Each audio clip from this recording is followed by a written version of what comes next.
এই ইসকনটা একটা জঙ্গি, যারা গত 16 বছর ধরে ছিল এই স্বৈরাচারের সঙ্গী।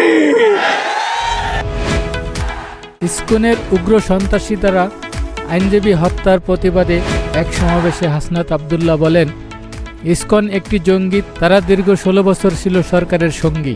আওয়ামী লীগের পৃষ্ঠপোষকতায় তারা একটি জঙ্গি সংগঠনে পরিণত হয়েছে। ভারতের প্রেসক্রিপশনে তারা দেশের মধ্যে বিভিন্ন অরাজকতার সৃষ্টির পায়তারা করছে। ভারতের প্রেসক্রিপশনে বাংলাদেশে অশান্তি সৃষ্টি করছে।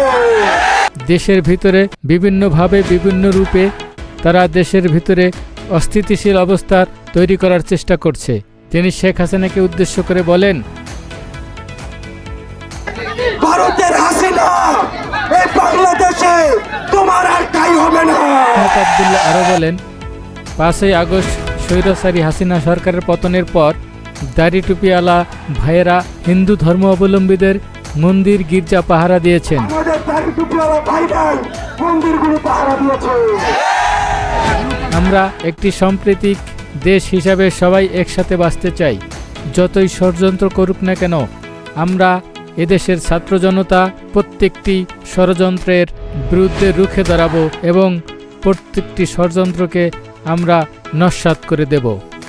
হাসনাত আবদুল্লাহ আরও বলেন, এই দেশ হচ্ছে সম্প্রীতির দেশ। এই দেশে হিন্দু, বৌদ্ধ, খ্রিস্টান সবাই আমরা সহ অবস্থানে থাকব।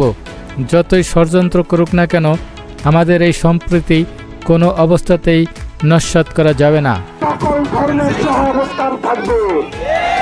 যে হিন্দু সে হিন্দু ধর্ম পালন করবে, যে বৌদ্ধ সে বৌদ্ধ ধর্ম পালন করবে, যে খ্রিস্টান সে খ্রিস্টান ধর্ম পালন করবে। এই বৈষম্যবিরোধী ছাত্র আন্দোলনের সমাবেশ থেকে ইসকনকে একটি জঙ্গি সংগঠন হিসাবে নিষিদ্ধের দাবি জানানো হয়। ডেস্ক রিপোর্ট, এই সময় টিভি, ঢাকা।